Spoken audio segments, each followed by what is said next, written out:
Welcome, everybody, to another episode of the Split Second Iceberg. It is I, Mr. Air 250, and it has been a month since I posted part 4. Now, with that being said, I've been busy with life. I was doing a GTA 3 playthrough, a Split Second PSP playthrough, and working on the Split Second Wiki, the new one, alongside Enders 200, which has been helping me create it and make it a better place and make it look much better. Sorry for the wait, but here is part 5 and I hope you guys enjoy. Now, before I continue, I added 2 topics and I've rewrote the script for tier 5 to add just a little bit more things because I found it to be a little bit lackluster, but nevertheless, I hope you enjoyed the video.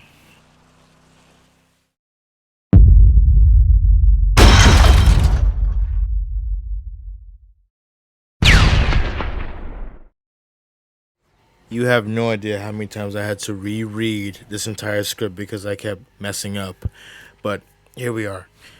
You ever wonder how much time goes by in cleaning up the wreckage after an event ends? For example, you start on Airport Terminal in episode 1, go to Downtown Central the next, then construction site for the third, Airport 4th, Downtown 5th, and construction site for the last, Elite Race.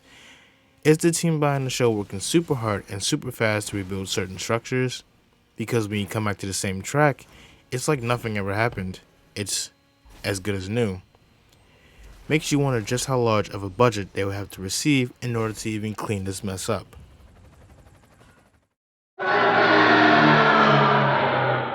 Now, it's no secret that the city of Velocity was built on a landscape so vast and so barren that you have separate districts. First off, we have the Velocity Airport area, where you see taxiing airplanes, landing airplanes, and other structures that would fit into a regular airport. Next, we have the city itself, with high-rise skyscrapers, roadways, and tight alleyways where you see little to no traffic whatsoever. We have the docks area, where workers are no longer present, as it is a hazard site. The industrial area, where you drive inside the smelly storm drain pathways and go through the warehouse and machinery areas. Next is the desolate desert area, situated in the canyon region, filled with large gorges, overhangs, and a scrapyard filled with decommissioned planes. And last, but certainly not least, the deep and burrowing landscape of the quarry area, with heavy machinery and earth-moving vehicles. In the beta files, you can see just how they've come to build the city that was set for destruction once the camera started rolling. It also makes you wonder just how much money was needed to create the city in all of its areas to make it seem so lifelike that only the team and its drivers are only allowed on the set.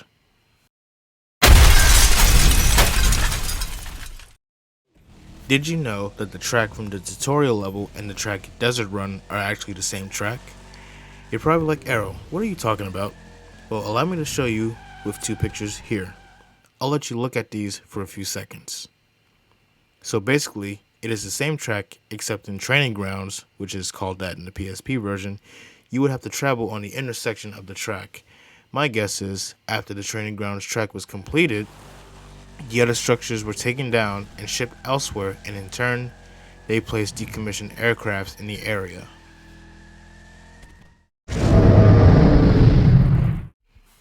On YouTube, you can find videos of the game that was showcased in E3 back in 2009.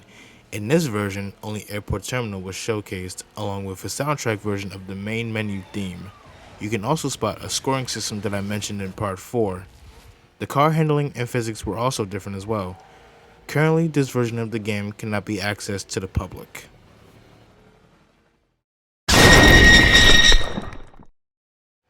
For veterans of Split Second, you'll know exactly what I'm talking about when you see this name, but for those who aren't aware, this was the name of a video that a few people, including myself, has remembered, and it was uploaded by Rickson, or Elysium.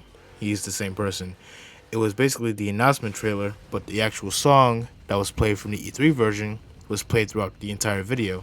It has since been deleted, and I swear, I've asked him multiple times if he still has the video on his computer, but sadly he does not. Oh boy, I couldn't wait to get to this one. To kickstart the game, there were 4 videos made regarding some of the elite drivers. Here we have Vixen, a tough girl that gets her racing skills from her father, a legend as she calls him, as displayed on the track. She is fast, due to rubber banding of course. She can dodge and predict your moves and is too good for everything. Next, we have Livewire, filled with arrogance. Claiming to be the best driver in the world, who at age 11 rebuilt his own drift car, started racing at age 12, and by 16 has won over 20 pink slips. Yet he still can't catch up to even the best of drivers, always drifting and losing the race in the process.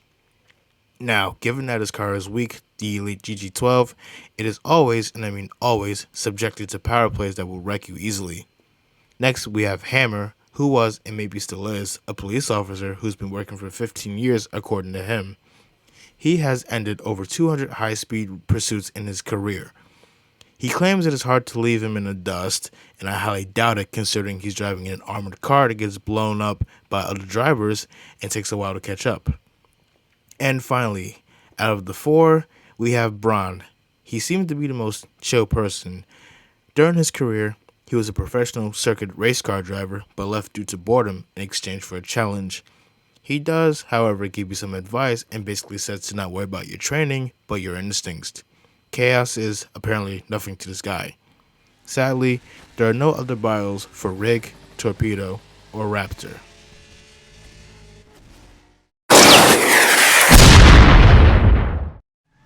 In the ending sequence, we hear the announcers say that the team sent to sabotage the set was once on air before 1982, and we haven't heard from them ever since. What I'm going to say next might sound a little bit far-fetched, but think about this for a little bit. I think Vixen's father was part of the racing team during the early 80s. If looking through certain artwork of the game and its ending scene, you can spot the logo of the team that sabotaged the set, alongside more conceptual art of the game in an early 80s time period. If the game were to ever have a sequel, we could have gotten some gameplay involving flashbacks into the story during the 80s up until 2010.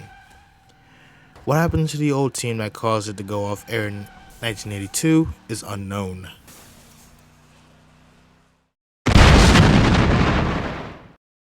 Velocity is the name of the city in which Split Second takes place in.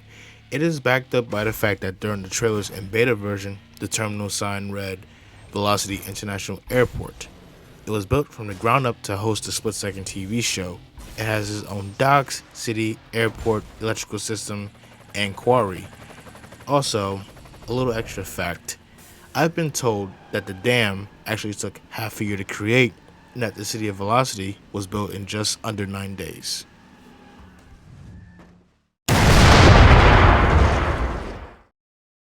In the beta version of Split Second, if you use the free camera option on the dry docks track and look up into the sky, you will see something small but noticeable. Going up and close to it, you will stumble upon a palm tree, up in the sky, out of view, for no one to see. It seems to be in the midst of different placement or of deletion. I can't confirm that this tree is in the final version due to the lack of a free camera. There are a few differences between the PC and console endings of the game, the first being different or additional dialogue and different camera shots and cutscenes. I will play them for you right now.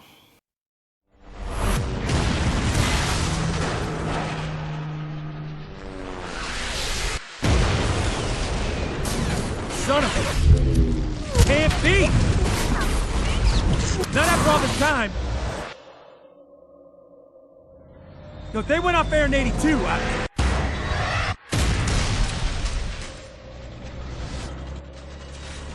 Oh man, this ain't good. Clear the set! Now! Get out of there, I'm telling you!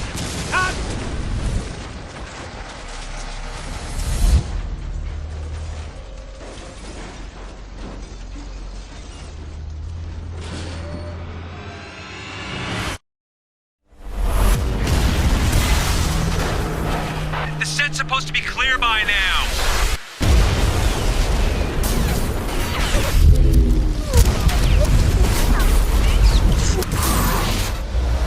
It wasn't supposed to be torn down yet. What's going on? Oh no, not them again.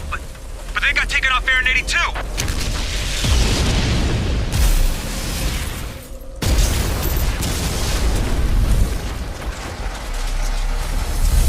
Man, he said they'd be back, but... Oh boy. This ain't gonna end well.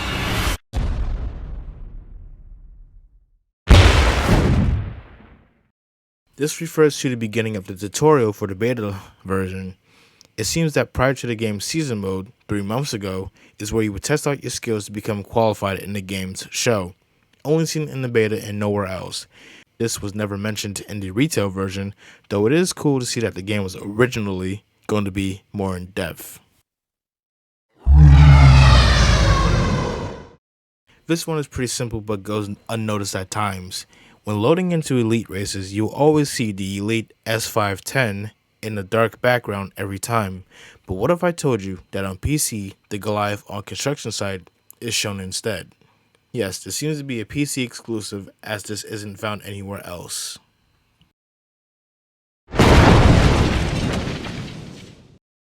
Instead of the 12 Elite races that comes with the game's season mode, these races never made it to the roster of the beta season. The episode finales were only regular races that you would normally see in the current game's season mode, like Detonator, Race, and other events. However, you can earn yourself the Elite vehicles in the last 4 episodes. In the script and Iceberg layout, I put 6 colors as a topic, but it was a mistake looking back at it now, so I changed it. Originally, every car was supposed to have the same color selection of 8 colors, plus 1 color that any car comes stock with. This, however, was changed before the game's release to add a little more colors, but albeit still limited. These colors are still in the beta's files, and if you want a different unique color to your cars, you would either need a trainer or edit the colors in the files.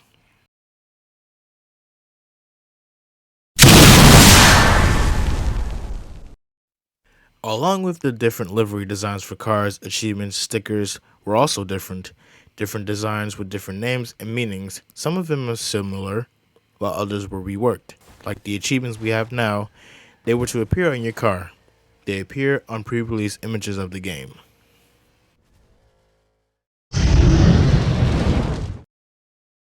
This one is pretty simple, but it isn't well known unless you played the beta.